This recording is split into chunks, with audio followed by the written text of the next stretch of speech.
Build a Big Podcast, David Hooper here. Do I sound different?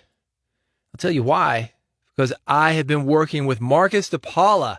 We've got a project that we're putting together. I'm excited to announce it, and that will happen soon. Had a connection with him.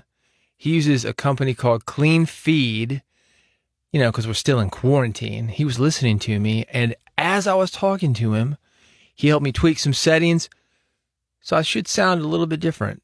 I mean, I still have that same sexy underlying voice, but there's some tones on the top of it that might be pleasing to your ears. It's subtle, but that's the kind of guy that he is. He's subtle. He's worked for a lot of different bands. Creed, O-Town. I didn't know that. Remember those guys? The boy band? Lou Pearlman's boy band? After NSYNC and Backstreet Boys? Anyway, I sound a little bit different. Thank you to Marcus DePaula. I am back. I'm going to answer a question that came in the Big Podcast mailbox. If you've got a podcasting question, do reach out to me. bigpodcast.com/contact is how to do that. This is from Steve Pederson, and he says this. I'm taking your 30-day podcast challenge, and what he is talking about is a 30-day challenge that I've got, 30 days of me giving you exactly what to do so you can become a better podcast host. That is at bigpodcast.com/subscribe. You can get that. It is free. You can take the challenge along with Steve. He says, I'm making progress. It's super helpful.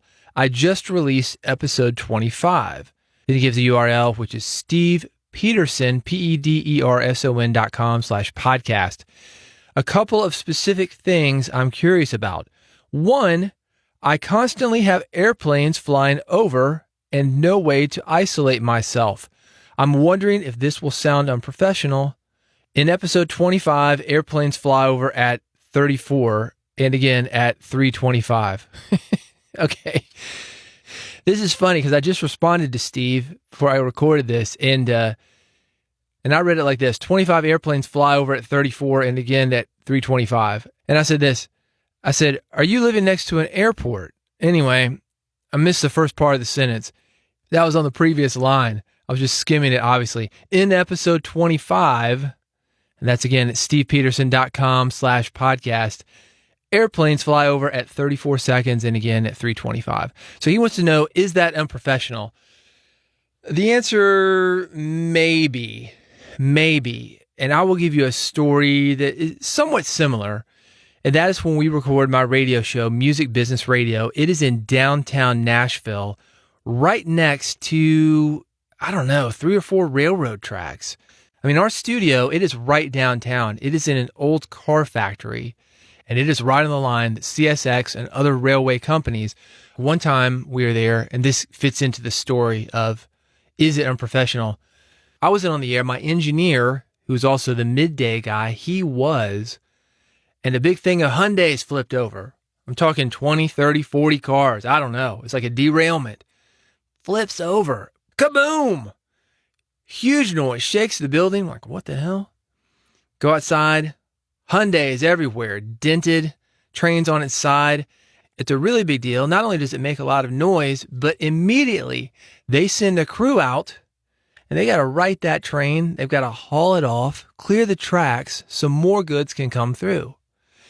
And I say that to say, if you are on the air and a train full of Hyundais flips over, and then they've got to get it upright, they got to haul it off, it's screeching metal, it's making a ton of noise, there is nothing that you can do. There may be nothing you can do if you're in a situation where you've got helicopters flying over. I live about a mile away from a hospital, maybe even closer. And there are life flights, helicopters coming in all the time, 24 hours a day. I live very close to a fire station. I live very close to a police station. I'm right in the center of the city. And if you don't have an isolated space and good microphones to protect you from those noises, people are going to hear them. But it's also a way to show the excitement of where you are. Hey, we're in a radio station. We're right next to a train track. A car full of Hyundais just flipped over. How about that? It adds to the excitement. We have something similar when I'm recording my radio show. We've got bands that come through all the time. They're doing promotions on the air. They're playing. They're making a lot of noise. There are a lot of people hanging around. And we could wait till everything is perfect, or we can say, this is real radio. We're in a station where a band is playing. If it's somebody cool, we'll mention who it is. And we make it part of the show. So I would say if you've got something like airplanes flying over, it's not that big a deal. You could make it part of your story. Much like I make part of my story, the fact that I'm recording this in a closet. I've got a name for the closet. I call it the Red Room because of my podcast, Red, the marketing podcast for experts. I own it. You might have seen the promo video for my book, or the audio book anyway. I talk about being in a closet, recording this audiobook with $500 worth of equipment. The Big Podcast Audiobook. Recorded inside a closet, using only $500 worth of equipment. But it sounds like $1 million. And if you put it to use, that's what it'll be worth to you. Now, in truth, I've got more than $500 in here, but I used $500 of equipment to record the audiobook, and I made it part of the story. So whatever you've got, some people would consider it a weakness, an airplane, $500 worth of equipment, cheap equipment, the fact that you're next to a train track. Turn that into a strength, make it part of your story, and people will start to connect to you, and you will not believe. As a matter of fact, you know what? God's honest truth. I was taping an episode of Music Business Radio today from the closet, because everything is quarantined, with a guy who was in Miami, and he talked about having his office next to a train track and how loud it would get. And we had a very similar conversation to this because I had lived about 50 feet away from a train track and I knew what he was going through. It's a way to get people connected to you. So bring that in there. Hey, there's another airplane. There's another life flight. There's another fire engine. There's another Hyundai flipping over. Here's the next part of Steve's question. He says, I have noticed I have this habit where I seem to swallow pretty hard at times. To me, it's really distracting. I've tried editing them out, but because of the pause, the edits don't sound natural. In episode 25, there's that same episode, 25 again, I swallow at 2:59 and again at 6:29. I'm wondering if you think those are too distracting or if it's a big deal. Like I said, it seems to happen a lot. My advice for Steve is this. Get a noise gate. Doors open, you can walk through it. Doors closed, you're going to run up against it. And a noise gate works is that the gate is closed until you hit a certain level of loudness. My voice is a certain level of loudness. So when I'm speaking, I'm literally looking at that gate opening up when I speak. It turns green, and closing, it turns red when I'm not speaking. I'll put this up on the Big Podcast Instagram account. That's Instagram.com, Big Podcast 1. I'll have a video to show you how this works. The noise gate that I've got, and most noise gates work this way. It might be called something different. It's got what they call a threshold. It just says anything louder than this, it's open. Anything quieter than this, it's closed. A swallow, that's usually going to be at a lower volume than the noise gate needs to open. And if it's not, reset your noise gate. The other thing that you can do is you can get back from your mic, swallow, and once you do that, come into the mic and start speaking. This episode is full of mouth clicks. It is full of mouth noise because I took the glass of water that I normally have in here because I was recording earlier, as I mentioned, and I took it downstairs to my dishwasher. It is being washed now. I've got nothing to lubricate my voice. You're getting some mouth clicks. It happens. It happens to all of us. The noise gate, though, is taking some of those at the beginning before the volume is too loud and you don't even hear them. I'm also editing out the others. By the way, the processor that I'm using, it's called the DBX 286S. And I mentioned at the very beginning of this episode, Marcus DePaula. This guy is one of my go-to engineers. He's here in the city with me in Nashville. As I mentioned, he worked with a lot of music business people. I'm always nervous when I mention a piece of equipment to Marcus. I said, Marcus, I got this mic. He's like, oh no, that's not a very good mic. That's not a very good preamp because this guy's pro. I've never seen those in the studio. I'll hear something like that. Told him about the DBX 286. Everybody knows it. He knows it. I just didn't know if he liked it. He said, yeah.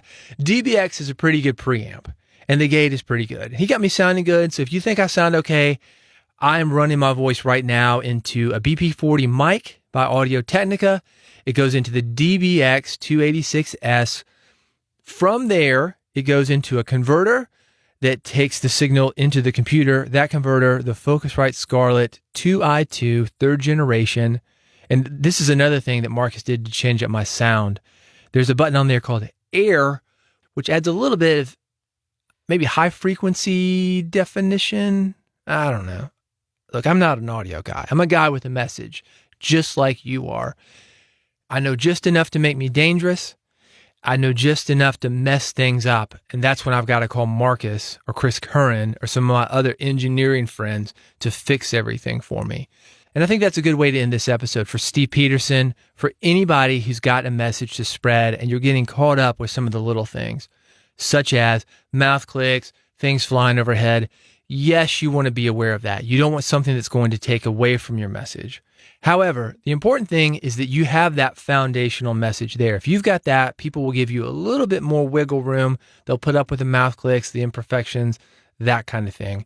And the easy thing for you to do when you've got that great message and you want to expand it to more people, if you haven't already figured out how to deal with it on your own through something like a noise gate, you can hire Marcus DePaula, you can hire Chris Curran, any of the other great podcast engineers to take a look at your setup, just like Marcus did for me on this. They can help you tweak it.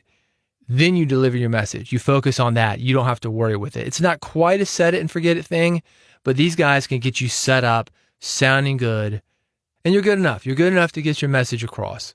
Good enough to where it's not distracting and keeping people away from the importance of what you have to say. That is it for this episode. I'm going to give you the URL again for you to reach out to me if you've got a podcasting question that you want me to answer. That is bigpodcast.com/contact. And for the 30-day challenge that Steve mentioned, go to bigpodcast.com/subscribe. You will find this podcast. You will find the podcast Red, the marketing podcast for experts that I mentioned. You will find the 30-day challenge. I've got podcast interviewing school there. I've got a podcast jumpstart for you there. I've got a lot of great content to help you grow your podcast, become a better host, become a better interviewer. Everything at bigpodcast.com/subscribe. Not going to cost you a thing. It is free. There's a button for iPhone, button for Android, a button for RSS. Pick your poison. However you get your podcast, I will get this to you free of charge. Thank you for listening to Build a Big Podcast. Go to bigpodcast.com/subscribe, and I will see you on the next episode. An Audio-Technica BP40 microphone.